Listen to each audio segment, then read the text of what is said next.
At 7 years old, Zuri Williams wrote down exactly how her husband would love her. The paper was torn from the back of a school notebook, the lines faint and uneven, the pencil pressing hard in some places and light in others. She wrote slowly, tongue peeking out the corner of her mouth, careful not to miss anything important. He will be kind and intentional. He will listen. He will not shout or be mean to me. He will choose me every day. He will be an excellent dad to our children. He will love God and respect women. He will think I am beautiful even when I am quiet. He will love me gently. She paused, chewed the pencil, then added one more line at the bottom in bigger letters. I will not beg him to love me. When she finished, she folded the paper neatly and slid it into a small purple box she kept under her bed. The box where she stored things she believed in. Birthday cards, a bracelet her grandmother gave her, notes to her future self. Her mother, passing by the open bedroom door, smiled. What are you writing, Zuri? She asked. Zuri looked up with calm certainty, the kind children sometimes have before the world teaches them doubt. My husband, she said. I'm just telling God what I want. Her mother laughed softly, not mockingly, but with wonder. That's a long list. Zuri shrugged. I'm patient.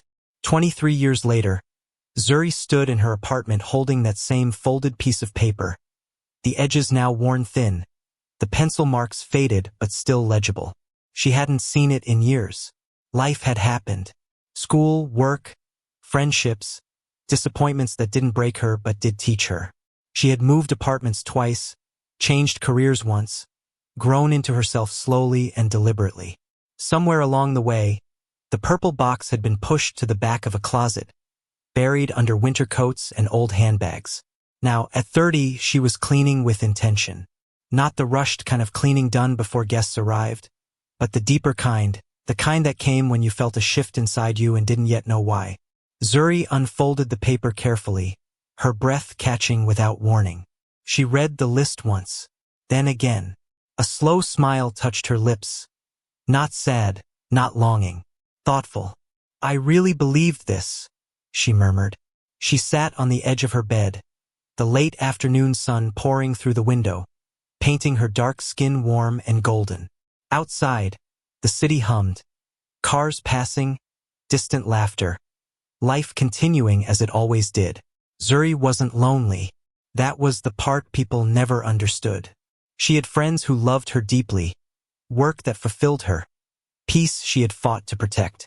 She dated when she wanted to, walked away when things felt wrong, never stayed where she had to shrink. But she had always believed in love the way she believed in gravity, not desperate for it, just certain it existed. Still, something had shifted recently. Not sadness, not urgency, just readiness. She folded the paper again and held it between her palms, then exhaled slowly. I'm done waiting, she said softly. Not bitterly, not angrily, just honestly. She placed the list back into the box, but this time she didn't slide it under the bed. She set it on the top shelf of her closet, visible, not hidden. Zuri, Imani said into the phone later that evening, you are not spending another Saturday night reorganizing your life like a retired monk. Zuri laughed. I'm not reorganizing my life. I'm cleaning. You cleaned last weekend. And the weekend before, Lola added from the background, her voice loud and teasing. At this point, your apartment should be sterile. Zuri rolled her eyes. What do you want? We want you out, Imani said. Fresh air, new energy, maybe a little shopping. I don't need anything. That's exactly why we're worried, Lola said. Put on shoes. An hour later, Zuri found herself walking through an upscale shopping district she rarely visited. Not because she couldn't afford it, but because she didn't care much for spectacle. The stores glowed with soft lighting and polished glass. People moved leisurely, dressed well on jeans and polo and sneakers, putting on transparent sunglasses, voices low and unhurried. It was the kind of place where money spoke quietly and confidently. Imani linked arms with her.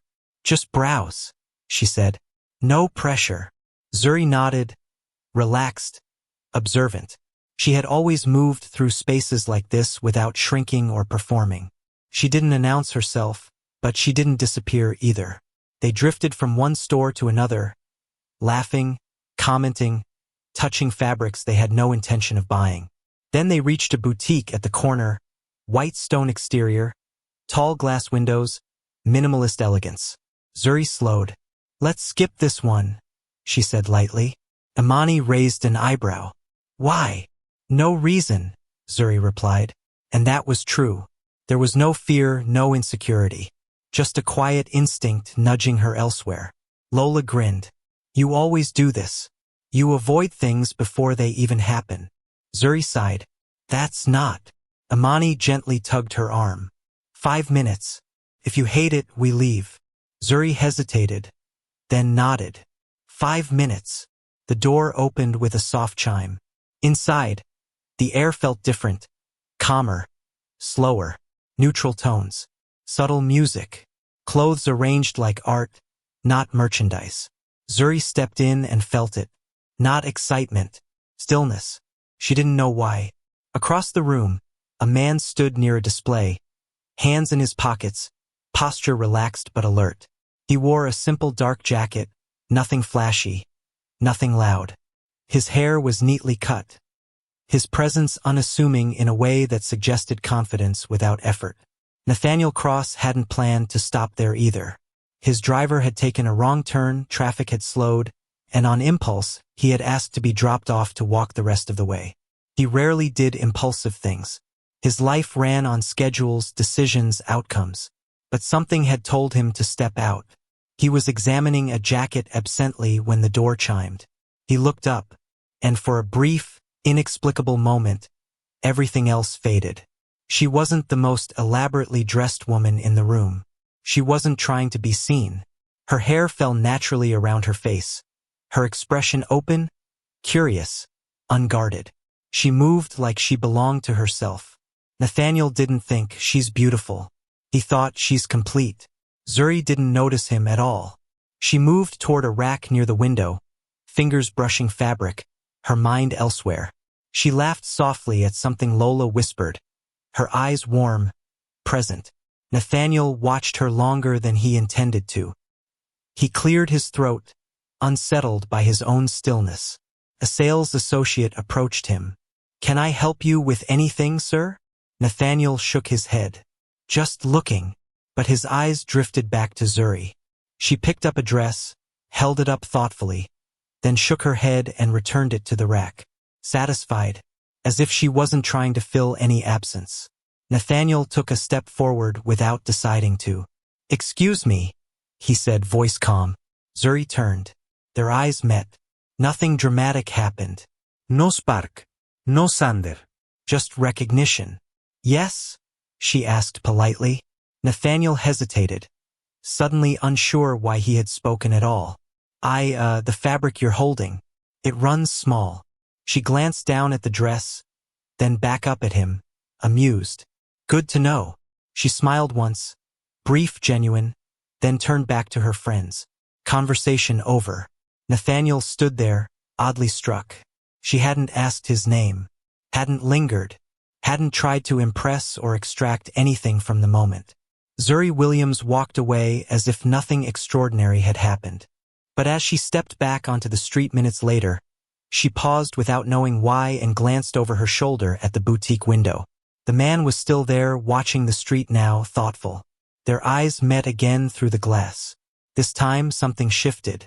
Zuri turned away, her heart steady, unaware that the first line of her childhood list had quietly come alive. Zuri didn't mention the man from the boutique again. Not to Imani, not to Lola, not even to herself. That was how she lived her life, letting moments be what they were, without forcing meaning onto them. She had learned early that obsession often disguised itself as hope, and she had no interest in confusing the two. Still, later that night, as she washed her face and tied her hair back, his presence returned uninvited. Not his face exactly, his stillness. Most men watched her with hunger, curiosity, or calculation. That look was familiar enough that she recognized it instantly and dismissed it just as quickly. But he had looked at her like someone noticing quiet music in a loud room. Zuri frowned slightly at her reflection. "That's enough," she said to herself, switching off the bathroom light. Nathaniel Cross did not sleep well that night. That was unusual. His penthouse was designed for rest. Muted tones, soundproof glass, lighting that adjusted automatically to circadian rhythms. Every detail curated to support focus and calm. Still, his mind refused to settle. He lay awake, staring at the ceiling, replaying a moment that shouldn't have mattered. The way she had turned when he spoke. The way she hadn't tried to hold the conversation hostage. The way she had left. Most people didn't leave him like that. They lingered. They waited. They asked questions meant to extract value.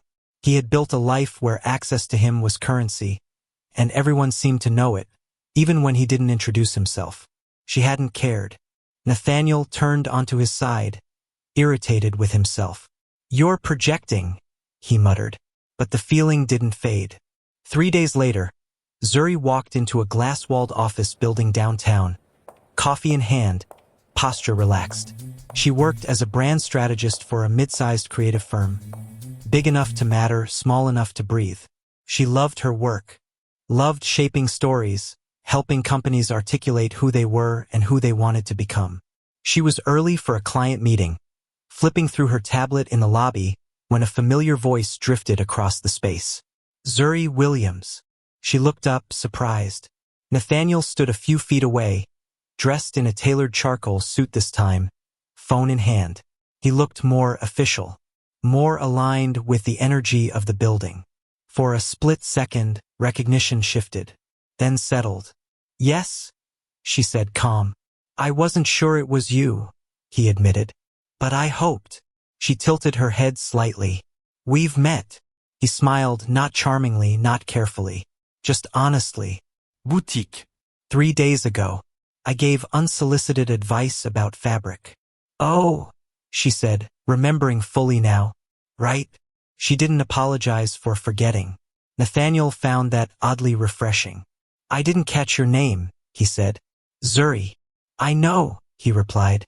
"I asked the associate after you left." Her brow lifted, amused but alert. "Bold." "Curious," he corrected. "Nathaniel." She nodded once. "Nice to meet you, Nathaniel." The silence that followed wasn't awkward, just open. "What brings you here?" he asked. "Work," she said. "You?" "Same." She gestured lightly. "Then we should both prepare." She turned back to her tablet. Nathaniel hesitated. Most women would have used this moment, extended it, softened it, turned it into something else. Zuri didn't. He cleared his throat.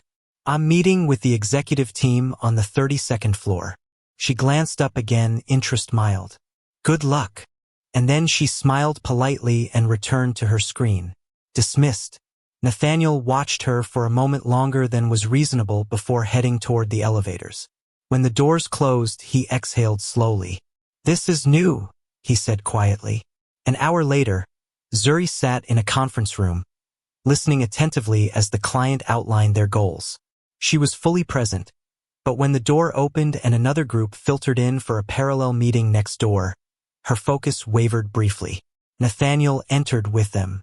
This time, she noticed how others reacted, how people straightened subtly, how conversations shifted, how attention bent in his direction without him demanding it.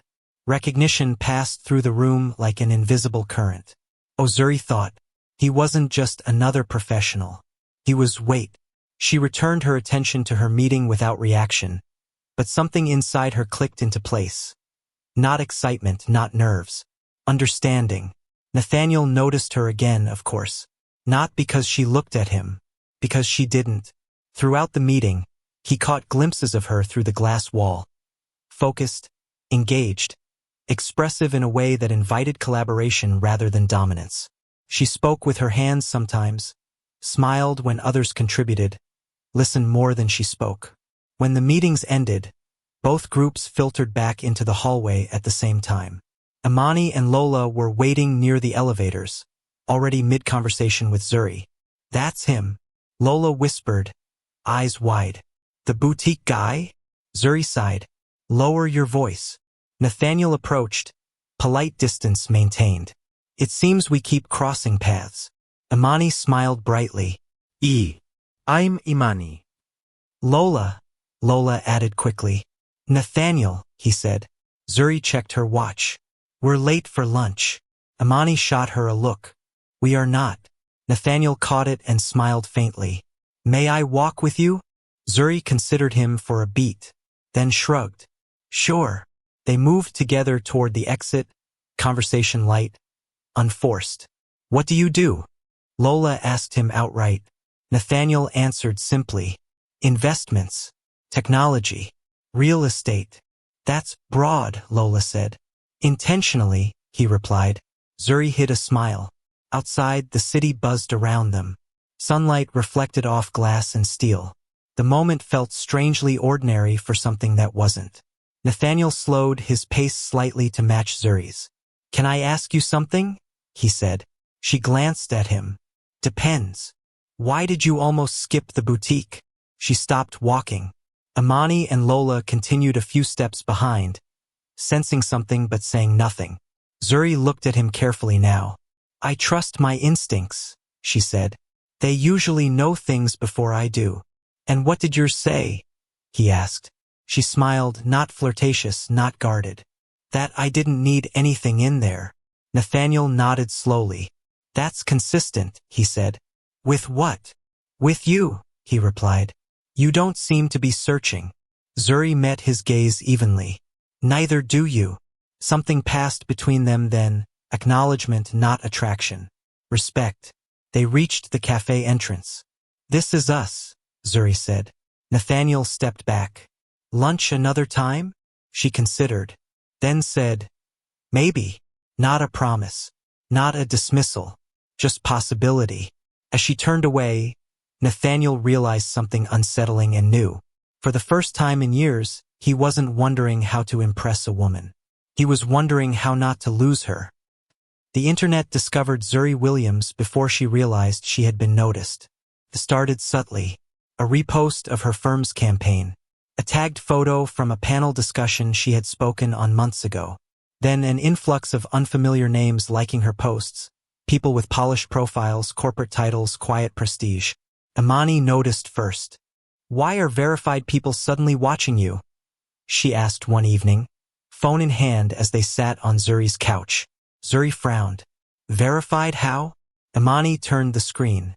Blue check verified. Zuri blinked once, then shrugged. Maybe they like marketing. Lola snorted from the floor where she was painting her nails. Or maybe they like you.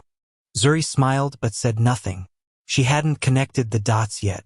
Nathaniel Cross did not follow people casually. Every public interaction he made was intentional, measured, strategic, and, when necessary, invisible. So when Victor Hale noticed Zuri's name on Nathaniel's private tablet during a meeting, he raised an eyebrow. You're researching brand strategists now? Victor asked, leaning back in his chair. Nathaniel didn't look up. I research people. Victor smirked. That's new. Nathaniel closed the file. No. What's new is finding someone who isn't trying to be found. Victor studied him for a moment.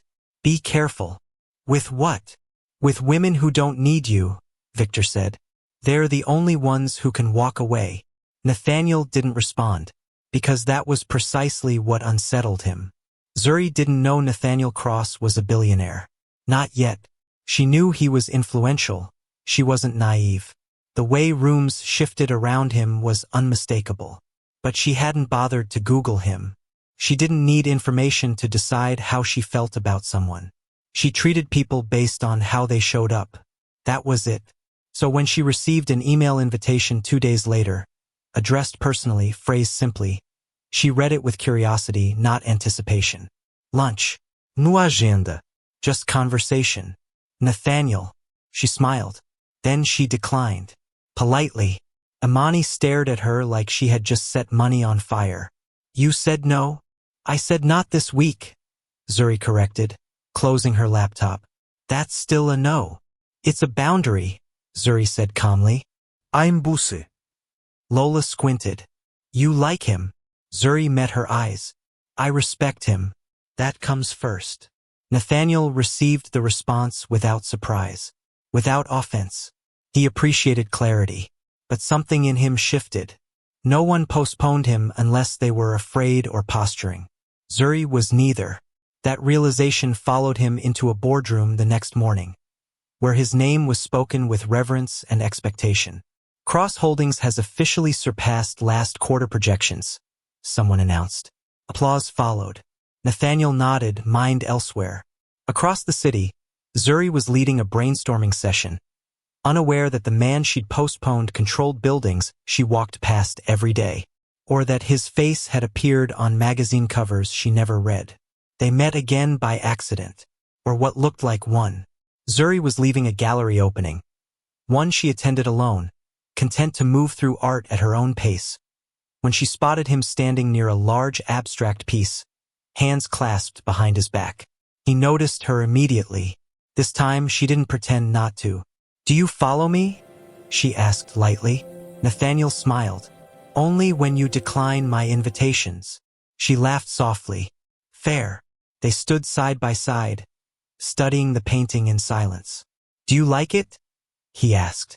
I don't know yet, she said. I'm still listening to it. He glanced at her. Listening. Art speaks, she replied. If you give it time. Nathaniel considered that. Most people just decide quickly. I'm not most people. Eva noticed.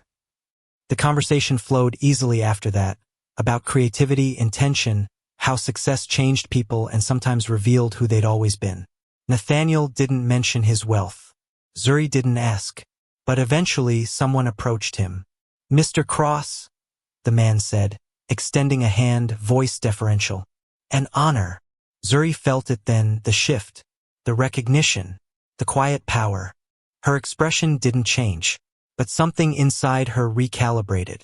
Later, as they stepped outside into the night air, she turned to him.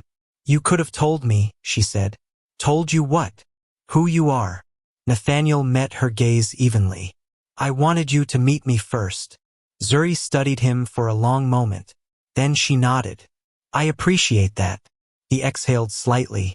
But, she continued, now I need to say something. He waited. I don't date potential, she said, voice calm, unyielding. And I don't date power. I date character. Nathaniel didn't interrupt.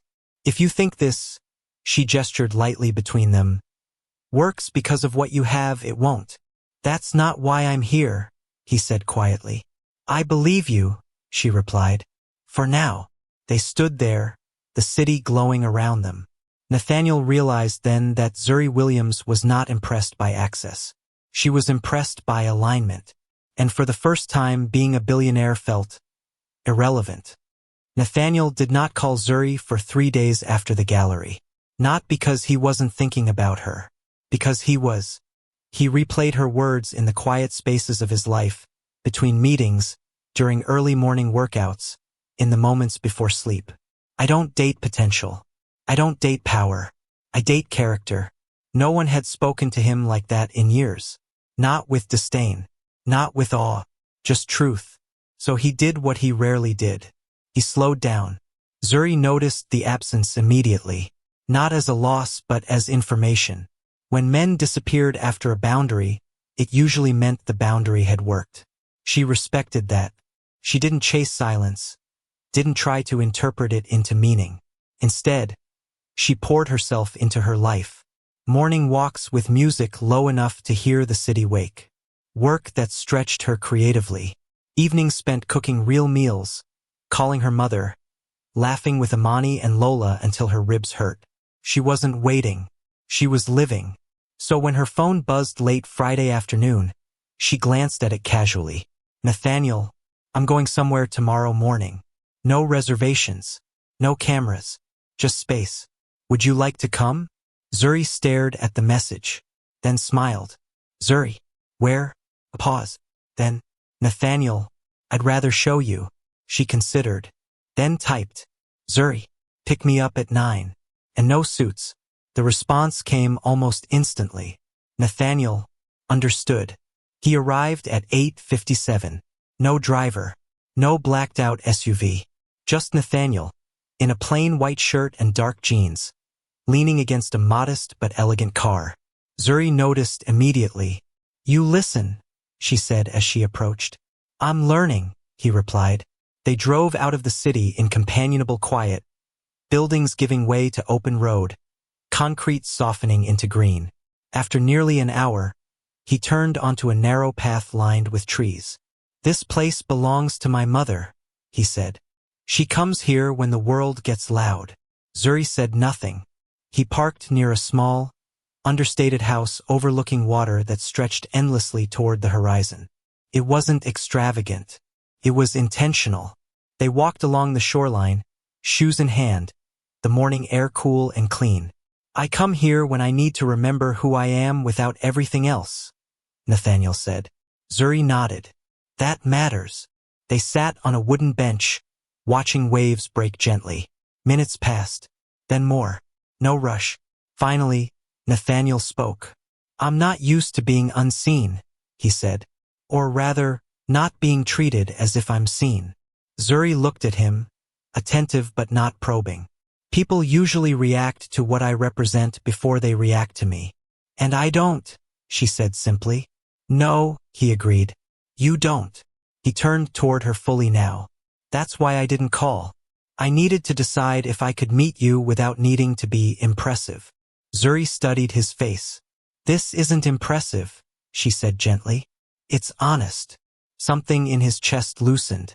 They ate lunch on the porch, simple food, easy conversation. Zuri talked about her childhood, her mother's quiet strength, the list she had once written without mentioning it directly. Nathaniel listened, really listened. He told her about pressure, legacy, the loneliness of being surrounded by people who needed something from him. "You don't need anything from me," he said. Zuri smiled. "Exactly." Later, as the sun dipped lower, he walked her back to the car. "Thank you," he said. "For what?" "For letting me show up without the armor." She met his gaze. "Keep doing that." The world, however, had other plans. A photo surfaced 2 days later. Blurry, distant, harmless. Nathaniel and Zuri walking side by side near the shoreline. No context, just implication. By evening, it was everywhere. Tech billionaire spotted with mystery woman. Walking along a beach shoreline. Imani called immediately. "Zuri." "I know," Zuri said calmly. "I've seen it." "You okay?" Zuri looked at the image once more. She felt nothing sharp, just clarity. "I'm fine," she said. "But this is where we'll see who he is." Across the city, Nathaniel stared at the same headline, jaw tight. Victor stood nearby. "Say the word and we shut it down." Nathaniel didn't respond immediately. He thought of Zuri's boundary, of the shoreline, of the man he had been without the title. "No," he said finally. "Let it stand." Victor frowned. "This could get messy." Nathaniel nodded. "So can love." He reached for his phone, not to control the narrative, but to show up. The silence between them didn't begin loudly, crept in. Nathaniel didn't stop calling, but his calls became shorter, more careful. His tone, still warm, carried an extra layer of thought, as if every word had to pass through a filter before reaching her. Zuri noticed immediately.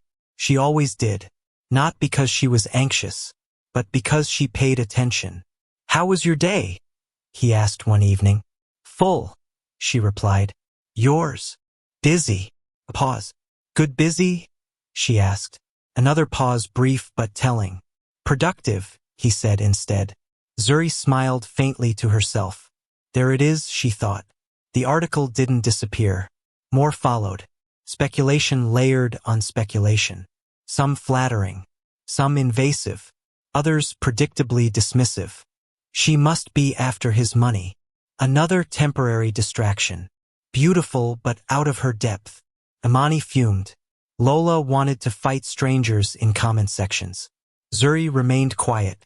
She had learned a long time ago that noise revealed more about the speaker than the subject. Still, she waited. Not for reassurance. For alignment. Nathaniel was under pressure from angles Zuri never saw. Investors asking careful questions disguised as jokes. Board members reminding him of optics. A publicist suggesting controlled appearances, statements, narratives. "She's not a liability," he said firmly during one meeting. "No one said she was," Victor replied. "But perception matters." Nathaniel leaned back in his chair, jaw tight. "What happens if I don't manage perception?" he asked. Victor hesitated. "Then the story writes itself." Nathaniel thought of Zuri standing barefoot by the water, unbothered by status, unmoved by spectacle. He didn't want a story. He wanted truth. Still, he hesitated. And hesitation, however quiet, always speaks. They met for dinner at a small restaurant Zuri loved. Intimate, unpretentious, known more for warmth than exclusivity. Nathaniel arrived on time, but distracted. Zuri felt it before she saw it. He smiled, reached for her hand, asked about her day, but something wasn't fully present. She let the meal unfold naturally. Then, midway through dessert, she spoke. "You're holding something back," she said gently. Nathaniel froze for half a second, then sighed. "I don't want to make this harder than it needs to be." Zuri's expression remained calm. "Then don't." He looked at her, really looked. "The attention is increasing," he said. "It won't slow down." "I know. And it will affect you." Zuri nodded. "Yes." He waited for more. She didn't offer it. "You're not worried?" he asked. "I'm not afraid," she replied. "There's a difference." He rubbed his thumb against his glass. "I don't want you hurt." Zuri leaned back slightly. "That's kind," she said. "But I don't need protection. I need certainty." Nathaniel met her eyes. And for the first time since they'd met, he didn't have it ready. The pause was brief, but it was enough. Zuri exhaled softly. "Thank you for dinner," she said, standing. "I should go." "Zuri." She shook her head gently. "Not tonight." She walked away with grace, not urgency. Nathaniel stayed seated, watching her leave, a quiet ache settling in his chest. He didn't call the next day. Neither did she. Zuri didn't cry. She didn't spiral. She went to work, met deadlines, laughed with Lola, cooked dinner, took a long bath, and then she made a decision, not out of pride, out of self-respect. She sent one message. "Zuri, I don't compete with fear. If you need time to decide who you can be with me, take it. But I won't wait inside uncertainty. No anger, no ultimatum, just truth." Nathaniel read the message 3 times. Each time it landed deeper, because she wasn't asking him to choose her. She was choosing herself. Days passed. Zuri felt lighter, not because she didn't care, but because she trusted herself. Nathaniel, on the other hand, unraveled quietly. The image of her leaving the restaurant replayed endlessly. Not dramatic, not angry, just resolved. He realized something then, something that shook him more than headlines ever could. He remembered how her talked about her pretty little red hair clip. Zuri wasn't a woman he could come back to when it was convenient. She was a woman who would move on whole, and losing her wouldn't feel like rejection. It would feel like regret. He stood in his office one evening, city lights stretching endlessly below, and whispered to the empty room. I paused, and for the first time in his life that felt like failure. The city moved on. It always did. Headlines shifted. New stories replaced old ones. Nathaniel Cross returned to being discussed for his deals, his influence, his numbers. Zuri Williams faded from the noise without trying. That too said everything. Zuri did not mourn loudly. She didn't post cryptic quotes or retreat into isolation. She continued her routines with intention, grounding herself in the life she had built long before Nathaniel ever entered it. She woke early. She ran along the river when the air was still cool, breath steady, mind clear. She took on a new project at work, one that stretched her, demanded more of her voice and vision. She felt solid. Sometimes, late at night, she thought of him, not with longing but curiosity. She wondered whether he was learning or retreating. Either way, she trusted herself to be okay. That was the difference. Nathaniel, meanwhile, felt the absence everywhere. In meetings where decisions came too easily. In rooms full of people where no one challenged him. In the silence of his penthouse that suddenly felt less like peace and more like avoidance and stillness of his office at quiet times. He tried distraction. Failed. He tried logic. Collapsed. Eventually, he drove, alone, to the Shoreline house without telling anyone. Margaret Cross was already there. She looked up from her book when he entered, unsurprised. "You look tired," she said. "I am." They sat together on the porch, the same waves breaking below. After a long while, she spoke. "You met someone." Nathaniel exhaled. "Yes. And I hesitated." Margaret smiled gently. "Ah, that's it?" he asked. "No lecture." She shook her head. "You've always known how to build things, Nathaniel. But love isn't built the same way." "How is it built?" he asked quietly. "It isn't," she replied. "It's entered." He stared out at the water. "She didn't ask me to change," he said. "She just expected truth." Margaret nodded. "Those are the hardest people to love. And the safest." Zuri found the list again one evening while reorganizing. She hadn't meant to. The purple box sat on the shelf where she'd left it, waiting. She opened it slowly. The paper felt fragile now. She read it, line by line, and realized something that surprised her. He had met almost everyone. Kind, listening, choosing presence. The last line lingered longest. "I will not beg him to love me." She folded the paper carefully. "Still true," she whispered, and placed it back. Nathaniel made his decision quietly. No press conference. No statement. He stepped away from two deals that would have required him to perform a version of himself he no longer wanted to be. Victor noticed immediately. "You're changing," he said. "I hope so," Nathaniel replied. He drafted a message to Zuri. Deleted it.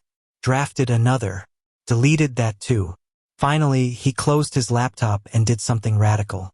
He showed up. Zuri was hosting a small creative workshop on a Saturday morning. Something she did quarterly, unpaid, because she believed in giving knowledge freely. She was mid-sentence when the door opened. Nathaniel stood there. No entourage. No hesitation. Just him. Zuri paused. The room felt it. "I'll give you 5 minutes," she said to the group, calm as ever. "Stretch. Breathe." She stepped outside with him. He didn't speak immediately. Neither did she. Then he said, "I chose wrong." Zuri waited. "I thought certainty came before action," he continued. "But with you, certainty comes after honesty." She studied his face. "And?" she asked. "And I'm not asking you to wait," he said. "I'm asking you to see me choose." She crossed her arms loosely. "Choosing what?" "Alignment," he said. "Even when it costs me comfort." She held his gaze. For a long moment, she said nothing. Then, "This doesn't fix everything." "I know," he replied. "But it changes how I show up." Zuri exhaled slowly. "Good," she said. "Because I don't need perfection." He nodded. "I know." She turned back toward the door. "I have to finish my workshop," she said. "If you want to talk after, you can wait." Nathaniel didn't hesitate. "I'll be here." And for the first time, waiting didn't feel like loss. It felt like respect. Nathaniel waited. Not the restless kind of waiting that counted minutes or demanded reassurance, but the steady kind, the kind that trusted the outcome without trying to control it. He sat in the back of the room as Zuri resumed her workshop, listening as she spoke about brand identity and truth, about alignment between message and meaning. "You can't sell something you don't believe in," she said to the group. "People always feel the gap." Nathaniel felt it land. He realized then that Zuri lived the way she taught. When the workshop ended, people filtered out slowly, thanking her, lingering to ask questions. She answered each one with the same care, the same presence. Only when the room emptied did she turn back to him. "Walk with me," she said. They stepped outside into the afternoon light, the city softer on weekends. "I didn't come here to convince you," Nathaniel said as they walked. "I came to be clear." Zuri nodded. "Then be." He stopped. I want you, he said. Not as an idea. Not as a distraction. Not as a headline. She met his eyes. I want you in the way that changes how I move through the world. In the way that costs me comfort and convenience. He took a breath. And I'm willing to pay that cost. Zuri felt the truth of it. Not in his words, but in his stillness. People say things when they're afraid to lose you, she said. What happens when the fear passes? He didn't flinch. Then I'll still be choosing you, he replied. Because this isn't fear. It's alignment. They stood there, the space between them charged but calm. Zuri spoke slowly. When you paused, she said, you didn't lose me. His chest tightened. You showed me who you were becoming. She reached into her bag and pulled out the folded paper. Nathaniel's eyes followed it, curious. I wrote this when I was 7, she said. I decided then how I would be loved. She didn't hand it to him. She didn't need to. I'm not looking for a man to rise to the list, she continued. I'm looking for one who already lives there. Nathaniel nodded. I want to. Zuri searched his face. Not for charm. Not for certainty. For truth. After a long moment, she folded the paper again and slipped it back into her bag. Then we move forward slowly, she said. Publicly honest. Privately protected. A smile broke across his face. Not triumphant, but grateful. Yes, he said simply. The public moment came a week later. Not staged. Not dramatic. Nathaniel attended a charity gala he'd supported for years. One Zuri had previously declined to attend. This time, she walked in beside him. Not on his arm. At his side. When cameras flashed, he didn't reposition her. He didn't speak over her. He didn't manage the moment. He simply stood with her. When asked, he said only, Zuri Williams is someone I respect deeply. Nothing more. Nothing less. And the world adjusted. Later that night, back at her apartment, Zuri stood at her window, city lights stretching endlessly below. Nathaniel stood behind her, close but not touching. I want to be clear about something, she said.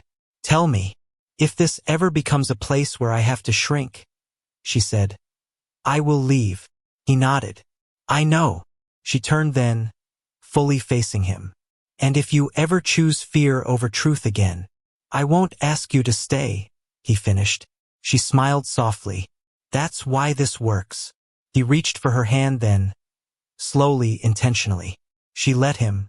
Across the city, somewhere far quieter than the noise that once surrounded them, Zuri Williams realized something with gentle certainty. She hadn't found love while shopping. She had found it by living. And for the first time, the list didn't feel like a wish. It felt like recognition. Love did not change Zuri Williams' life overnight. It settled into it, quietly, intentionally, like something that had always known where it belonged. They did not rush. That was the first decision they made together. No moving in too quickly. No merging calendars or identities. No interviews or explanations beyond what felt necessary. Nathaniel learned Zuri's rhythms. How she needed silence in the mornings. How she liked music low and conversations honest. How she withdrew not when she was angry, but when something mattered enough to protect. Zuri learned his. How he overthought before trusting ease. How he carried responsibility like a second spine. How presence for him was an active choice, not a default. They chose each other daily. That was the work. Months later, Zuri stood in a bookstore, browsing without urgency. Nathaniel was nearby, reading the back of a book he had already decided not to buy. She smiled to herself. This quiet ordinariness was what she had always imagined. Not grand gestures. Consistency. Later that evening, back at her apartment, she pulled the purple box from the shelf. Nathaniel watched from the doorway, curious but respectful. You've seen that before, he said. She nodded. But not like this. She unfolded the paper slowly, smoothing it flat on the table. This is the list, she said. The one I told you about. He leaned closer, reading silently. He didn't smile. He didn't joke. He simply nodded. This feels familiar, he said. Zuri laughed softly. That's the point. She picked up a pen and, without ceremony, wrote one final line at the bottom. He arrived when I stopped waiting. Then she folded the paper and placed it back in the box. Not hidden, not retired, just complete. They never announced an engagement in a dramatic way. No viral moment, no performance. Nathaniel proposed one quiet morning by the water. No ring yet, just truth. I don't want a future that makes sense without you, he said. And I don't want to rush something sacred. Zuri didn't cry. She smiled. Yes, she said, because you asked the right way. Their life together was not perfect, but it was aligned. Zuri never shrank. Nathaniel never hid. And love, real love, did what it always does when it's chosen freely. It made space. On their wedding day, Zuri stood alone for a moment before walking forward. She thought of the little girl with the pencil and the purple box. The girl who believed without fear, without apology. Zuri smiled. She was right, she whispered. And as she walked toward the man who had learned how to meet her where she stood, she understood the truth fully at last. She didn't manifest love. She didn't chase it. The morning after the wedding, Zuri woke before Nathaniel. The sun spilled through the curtains, brushing her skin in a golden glow that made the apartment feel like a new world. She walked barefoot across the floor, thinking of the day before. The quiet, intentional vows, the subtle nods between families, the way Nathaniel had stood at her side without performance, without showing off, without making the world about him. It had been perfect, in the way she had always hoped it would be. Calm, grounded, real. Nathaniel joined her in the kitchen minutes latte, still on his pajamas, little, hair slightly tousled. He didn't try to fix himself because he didn't have to. Coffee? He asked, a small smile tugging at the corner of his mouth. Please, she said, returning the smile. They moved together in comfortable silence as the coffee brewed. Zuri appreciated mornings like this. Unstructured, unassuming, where words were necessary only when they carried weight. Nathaniel handed her a mug. For you, he said, and for everything. Zuri raised an eyebrow, her smile softening. Everything. He nodded, shoulders relaxed. For trusting me. For choosing yourself. For letting me in. She sipped her coffee, feeling warmth spread through her chest. She didn't need more. The acknowledgement, the honesty, the space to be herself. It was more than most people gave.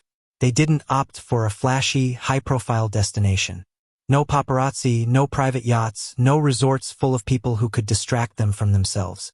They chose a quiet seaside villa in Santorini, where whitewashed walls met endless blue skies and the water shimmered with the afternoon sun. Nathaniel had insisted they pack light.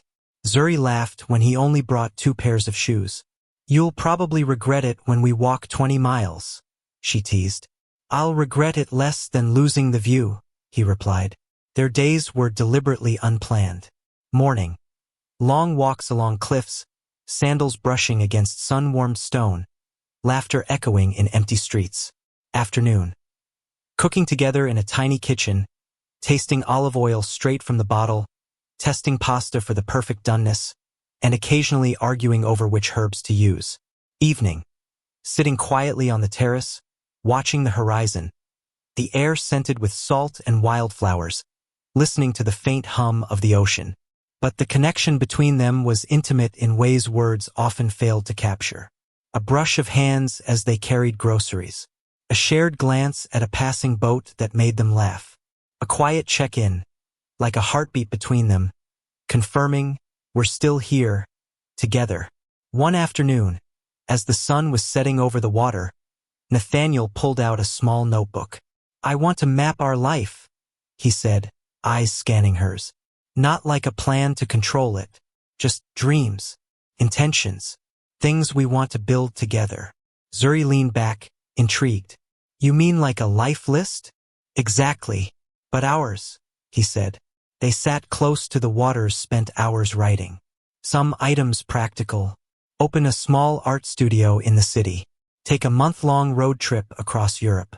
Host a garden brunch for friends once a season. Some items whimsical. Learn to sail. Adopt a dog they'd argue over names for. Collect vintage records and play them on Sundays. Some items ambitious. Launch a foundation supporting creative women in tech and business.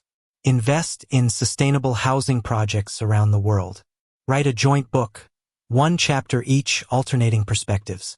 As they wrote, they laughed, argued gently, compromised, and discovered more about each other than any honeymoon activity or romantic ritual could have revealed. The notebook became a sacred object, not because it was binding, but because it was a shared blueprint for joy. But life wasn't all sun-drenched beaches and perfect menus. One evening, Zuri's tablet buzzed with news of a client emergency back home. An important campaign had gone slightly off track. She frowned. Nathaniel noticed immediately. "Want me to handle it?" he asked. She shook her head. "No, it's mine." "But," she paused. "I hate missing it." He studied her. "You can take it on and I can hold space here for us. We don't have to compromise everything for a problem that isn't here yet." Zuri hesitated, then nodded. "Thank you." It wasn't dramatic. It wasn't a sacrifice. It was understanding. That night, they stayed on the terrace longer than usual. Stars mirrored the sea below. No words were necessary. She realized that their love didn't demand proof through kisses or declarations. It was evident in their respect, their care, their intentional presence in each other's lives. A week later, they returned home. The city welcomed them with its usual buzz. Traffic, noise, flashing signs, the sense that everything moved faster than they wanted. But this time, they were grounded. They moved as a unit.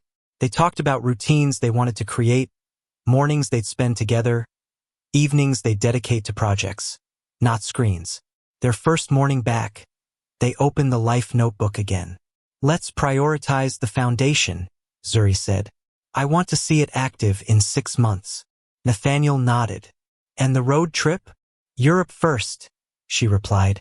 "Foundation second. The garden brunch can wait until we have at least a few successful campaigns." He laughed. "You really do plan things with precision. And you love it," she teased. Weeks became months. They experienced life together with patience. A power outage one evening became an impromptu candlelit brainstorming session. A rainy weekend meant they stayed inside, making comfort food and planning their book chapters. A citywide art exhibit introduced them to young creatives who reminded them of why they wanted the foundation. Every event, every hiccup, every ordinary day became a chance to reinforce their connection. Then, one night, after a particularly busy day of meetings and planning, Zuri leaned back on the terrace chair, legs crossed, notebook open, and said softly, "I never thought I'd find someone who fits into my life without me having to compromise who I am." Nathaniel watched her, feeling the same truth. "I never knew I could stop performing and still be loved fully," he replied. She glanced at him. "And you don't have to." He smiled. "No, and I never will again." The world had witnessed their story in headlines and whispers. But here, in quiet alignment, they had something stronger. A trust that exceeded attraction, a partnership that outshone any public perception.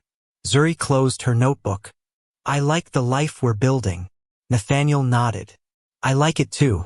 Every single day." And for the first time in a long while, both of them allowed themselves to breathe fully, knowing that this life, quiet, ordinary, extraordinary, was exactly what they had always dreamed of. Nathaniel received an offer to expand one of his technology ventures into another continent. One that promised exponential growth, global recognition, and influence beyond anything he'd built so far. The proposal sat on his desk for days, untouched. Zuri noticed, not because he said anything, but because he didn't. "You're circling something," she said one evening as they prepared dinner together. "What is it?" Nathaniel leaned against the counter, thoughtful. "An expansion. Big one." "And?" she prompted gently. "And it would change how often I'm home," he said. "How present I am." Zuri didn't answer immediately. She stirred the pot slowly, giving both of them space. "Tell me what you want," she said finally. Nathaniel exhaled. I want growth that doesn't cost us. Zuri smiled. Then let's design it that way. That was how they solved things, together. Not by sacrifice, but by redesign. They reworked the proposal, restructuring leadership so Nathaniel didn't need to relocate or disappear. The deal still went through. The growth still happened. But this time, life came with it. The foundation launched quietly. No fanfare, just intention. They hosted the first workshop in a converted warehouse space filled with light, art, and long wooden tables. Women from different industries came with notebooks, questions, ambition, and uncertainty. Zuri opened the session. This isn't about becoming louder, she said. It's about becoming clearer.